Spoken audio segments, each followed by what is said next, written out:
ನಮಸ್ಕಾರ ಎಲ್ರಿಗೂ, ಹೇಗಿದ್ದೀರಾ? ನೀವು ನೋಡುತ್ತಿರುವ ನಮ್ಮ ರುಚಿಕಟ್ಟೆ ಚಾನಲ್ಗೆ ಸ್ವಾಗತ. ಇವತ್ತು ನಾನು ಬೇಸಿಗೆಯಲ್ಲಿ ದೇಹನ ತಂಪಾಗಿಡುವ ಆರೋಗ್ಯಕರವಾದ ಎಲ್ಲರೂ ಇಷ್ಟಪಡುವಂತಹ, ಅದರಲ್ಲೂ ಮಕ್ಕಳಂತೂ ತುಂಬಾ ಇಷ್ಟಪಟ್ಟು ಕುಡಿಯುವಂತಹ ಬಾದಾಮ್ ಮಿಲ್ಕ್ನ ಮಾಡ್ತಾ ಇದ್ದೀನಿ. ಹಾಗಾದರೆ ಬನ್ನಿ, ಇದಕ್ಕೆ ನಾನು ಏನೆಲ್ಲ ಸಾಮಗ್ರಿಗಳನ್ನು ತಗೊಂಡಿದ್ದೀನಿ ಅಂತ ತೋರಿಸ್ತೀನಿ. 1 ಲೀಟ್ರ್ ಹಾಲು, 20 ಬಾದಾಮ್, 5ರಿಂದ 6 ಚಮಚ ಸಕ್ಕರೆ, 1 ಚಮಚ ಕಸ್ಟರ್ಡ್ ಪೌಡರ್, ಅರ್ಧ ಚಮಚ ಏಲಕ್ಕಿ ಪುಡಿ, 2 ಚಮಚ ಬಾದಾಮ್ ಮತ್ತು ಪಿಸ್ತಾ ಪೌಡರ್, ಸ್ವಲ್ಪ ಕೇಸರ್. ಈಗ ಹೇಗೆ ಮಾಡೋದಂತ ನೋಡೋಣ. ಮೊದಲಿಗೆ ನಾನು ಪಾತ್ರೆನ ಇಟ್ಕೊಂಡಿದ್ದೀನಿ. ಪಾತ್ರೆ ಒಳಗೆ ಹಾಲನ್ನು ಹಾಕೋಕ್ಕಿಂತ ಮುಂಚೆ ಹಾಲು ತಳ ಹಿಡಿಬಾರ್ದಲ್ವಾ, ಅದಕ್ಕೆ ಮೊದಲು ಸ್ವಲ್ಪ ನೀರನ್ನು ಹಾಕ್ಕೊಳ್ತಾ ಇದ್ದೀನಿ. ಇವಾಗ ಇದಕ್ಕೆ 1 ಲೀಟರ್ ಹಾಲನ್ನು ಸೇರಿಸ್ಕೊತಾ ಇದ್ದೀನಿ. 1 ಲೀಟರ್ ಹಾಲಲ್ಲಿ 4 ಜನ ಕುಡಿಬಹುದು. ಅಂದರೆ 4 ಗ್ಲಾಸ್ ಬಾದಾಮ್ ಮಿಲ್ಕ್ ಆಗುತ್ತೆ. ನಿಮಗೆ ಸ್ವಲ್ಪ ಎಕ್ಸ್ಟ್ರಾ ಬೇಕಂತ ಅನಿಸಿದ್ರೆ ಹಾಲಿನ ಕ್ವಾಂಟಿಟಿನ ಹೆಚ್ಚು ಮಾಡ್ಕೋಬಹುದು. ಇವಾಗ ಹಾಲು ಬಿಸಿ ಆಗಲಿಕ್ಕೆ ಬಿಡೋಣ. ಅಷ್ಟರಲ್ಲಿ ನಾನು ಬಾದಾಮ್ ಸಿಪ್ಪೆನ ಸುಲಿದಿಟ್ಕೋತೀನಿ. ನೋಡಿ, ನಾನು ಈ ಬಾದಾಮನ್ನ ನಿನ್ನೆ ರಾತ್ರಿ ನೆನೆ ಹಾಕಿದ್ದೆ. ಒಂದು ವೇಳೆ ರಾತ್ರಿ ನೆನೆ ಹಾಕಲಿಕ್ಕೆ ಮರ್ತೋದ್ರೆ ಅರ್ಧ ಗಂಟೆ ಮುಂಚೆ ಬಿಸಿ ನೀರಲ್ಲಿ ನೆನೆ ಹಾಕ್ಕೊಂಡ್ರೂ ಕೂಡ ಬಾದಾಮ್ ಸಿಪ್ಪೆ ಚೆನ್ನಾಗಿ ಸುಲಿದು ಬರುತ್ತೆ. ಈಗೆಲ್ಲ ಬಾದಾಮ್ ಸಿಪ್ಪೆನ ಸುಲಿದಾಗಿದೆ. ಇದನ್ನು ನಾನು ಸೈಡ್ಗೆ ಎತ್ತಿಟ್ಕೋತೀನಿ. ಇವಾಗ ಹಾಲು ಬಿಸಿ ಆಗ್ತಾ ಇದೆ. ಬೇಸಿಗೆ ಶುರು ಆಗಿದೆ ಅಲ್ವಾ, ಹೊರಗಡೆ ತುಂಬ ಬಿಸಿಲಿದೆ. ಈ ಥರ ಬಾದಾಮ್ ಮಿಲ್ಕ್ ಮಾಡಿಕೊಂಡು ಫ್ರೀಜಲ್ಲಿ ಇಟ್ಕೊಂಡ್ರೆ ಹೊರಗಡೆ ಹೋಗಿ ಬಂದಮೇಲೆ ತಂಪಾಗಿ ಏನಾದರೂ ಕುಡಿಬೇಕನ್ಸುತ್ತೆ. ಆ ಟೈಮಲ್ಲಿ ನೀವು ಇದನ್ನು ಕುಡಿಬಹುದು. ಇದು ಆರೋಗ್ಯಕ್ಕೂ ಒಳ್ಳೆಯದು ಮತ್ತು ಟೇಸ್ಟಿ ಕೂಡ ಇರುತ್ತೆ. ನೋಡಿ, ನಿಮ್ಗೆ ಕಾಣಿಸ್ತಾ ಇದೆ ಅಲ್ವಾ, ಹಾಲಿಗೆ ಕುದಿ ಬಂದಿದೆ. ಇದರೊಳಗಿಂದ ಸ್ವಲ್ಪ ಹಾಲನ್ನು ನಾನು ಒಂದು ಬೌಲಲ್ಲಿ ಎತ್ತಿಟ್ಕೊಳ್ತಾ ಇದ್ದೀನಿ. ಏನಕ್ಕಂತ ನಿಮಗೆ ಮುಂದೆ ಹೇಳ್ತೀನಿ. ಇವಾಗ ಇದಕ್ಕೆ 5 ಚಮಚ ಸಕ್ಕರೆನ ನಾನು ಸೇರಿಸ್ಕೊಳ್ತಾ ಇದ್ದೀನಿ. ಮತ್ತು ನಾನು ಈಗ ಗ್ಯಾಸ್ನ ಸ್ಲೋ ಫ್ಲೇಮಲ್ಲಿ ಇಟ್ಕೊಂಡು 10 ನಿಮಿಷ ಹೀಗೆ ಕುದಿಯಲು ಬಿಡ್ತೀನಿ. ಸಕ್ಕರೆನೂ ಕರಗತ್ತೆ ಮತ್ತು ಹಾಲಿಗೂ ಥಿಕ್ನೆಸ್ ಬರುತ್ತೆ. ಆವಾಗಲೇ ಬಾದಾಮನ್ನ ನಾನು ಸುಲಿದು ಇಟ್ಕೊಂಡಿದ್ದೆ ಅಲ್ವಾ, ಆ ಬಾದಾಮ್ಗೆ ಎತ್ತಿಟ್ಕೊಂಡಿರೋ ಹಾಲಲ್ಲಿ ಸ್ವಲ್ಪ ಹಾಲನ್ನು ಹಾಕಿ ಪೇಸ್ಟ್ ಮಾಡ್ಕೊಳ್ತೀನಿ.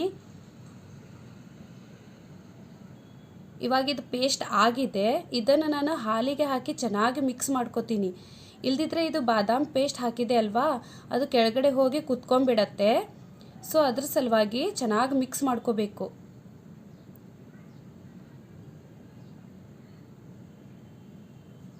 ಇವಾಗ ಇದಕ್ಕೆ ಸ್ವಲ್ಪ ಕುದಿ ಬರ್ತೈತೆ. ಇವಾಗ ನಾ ಈ ಹಾಲಿಗೆ ಕಸ್ಟರ್ಡ್ ಪೌಡರ್ ತೊಗೊಂಡಿದ್ದೆ ಅಲ್ವಾ, ಆ ಕಸ್ಟರ್ಡ್ ಪೌಡರ್ನ ಸೇರಿಸ್ತಾ ಇದ್ದೀನಿ. ಈ ಕಸ್ಟರ್ಡ್ ಪೌಡರ್ಗೆ ನಾನು ಎತ್ತಿಟ್ಕೊಂಡಿದ್ದೆ ಅಲ್ವಾ, ಆ ಹಾಲನ್ನು ಸೇರಿಸಿ ಮಿಕ್ಸ್ ಮಾಡಿ ಹಾಕ್ಕೊಳ್ತಾ ಇದ್ದೀನಿ.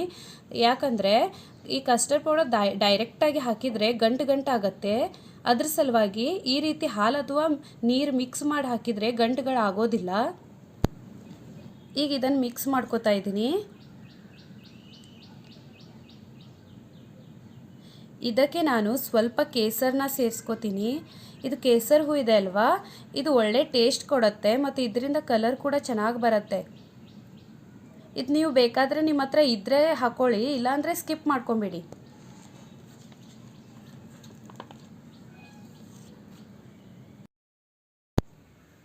ಇದಕ್ಕೆ ನಾನು ಇವಾಗ ಅರ್ಧ ಚಮಚ ಏಲಕ್ಕಿ ಪುಡಿ ಸೇರಿಸ್ಕೊಂಡು ಸ್ವಲ್ಪ ಕುದಿಲಿಕ್ಕೆ ಬಿಡ್ತಾ ಇದ್ದೀನಿ. ಇದು ಕುದೀತಾ ಇದೆ ಅಲ್ವಾ, ಇವಾಗ ಇದಕ್ಕೆ 2 ಚಮಚ ಬಾದಾಮ್ ಮತ್ತು ಪಿಸ್ತಾ ಪುಡಿ ಹಾಕ್ತಾ ಇದ್ದೀನಿ. ಇದನ್ನು ಕೂಡ ನಾನು ಸ್ವಲ್ಪ ಹಾಲು ಹಾಕಿ ಮಿಕ್ಸ್ ಮಾಡಿಕೊಂಡು ಹಾಕ್ತಾ ಇದ್ದೀನಿ. ಇಲ್ಲಾಂದರೆ ಇದು ಕೂಡ ಗಂಟಾಗತ್ತೆ. ಮತ್ತು ಪಿಸ್ತಾ ನಿಮ್ಮ ಹತ್ರ ಇಲ್ಲ ಅಂತ ಹೇಳಿದರೆ ಬಾದಾಮ್ ಪುಡಿ ಅಷ್ಟೇ ಹಾಕೋಬಹುದು.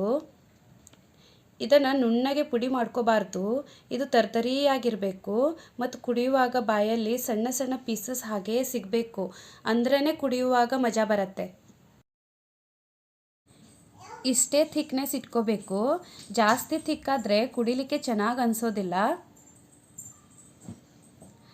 ಇದು ಇವಾಗ ಆಗಿದೆ. ಗ್ಯಾಸ್ನ ಆಫ್ ಮಾಡಿಕೊಂಡು ಸ್ವಲ್ಪ ತಣ್ಣಗಾಗಲಿಕ್ಕೆ ಬಿಡ್ತೀನಿ.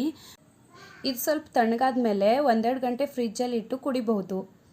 ತಂಪಾದ ಬಾದಾಮ್ ಮಿಲ್ಕ್ ಕುಡಿಯಲು ರೆಡಿ.